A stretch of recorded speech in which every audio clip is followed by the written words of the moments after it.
Dyma sut I ddadflocio toilet. Gellir ddadflocio toilet gan defnyddio'r plunjar. Maen nhw'n rhad a fedrwch chi gael nhw o'r unrhyw le. Dilynwch y cyfarwyddiadau sydd dod efo'ch plunjar.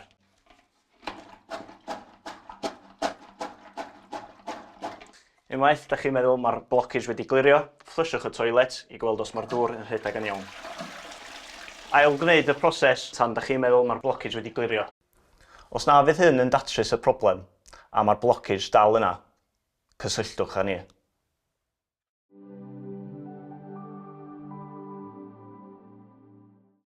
Os nad oes gennych chi blunjar, gallwch chi ddefnyddio soda popi a finag. Tolltwch hanner cwpan o soda popi a hanner cwpan o finag i'r bowl yn y toilet. Aroswch ychydig o funudau. Yna, flushwch y toilet I weld os mae'r blockage yn clirio.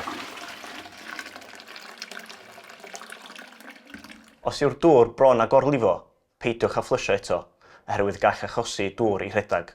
Os bydd y problem yn parhau, cysylltwch â ni.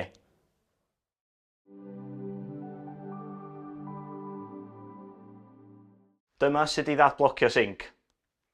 Llenwch y sinc hanner ffordd gyda ddŵr, a glychwch sponge a rhoid o dros yr overflow I creu seal airtight. Gorsodwch y plunjar dros y draen wast a plunsiwch yn gyflym fyny ac y lawr I ddadflocio hi. Ella fydd rhaid wneud hyn cwpl o weithiau I ddadflocio'r sinc yn iawn.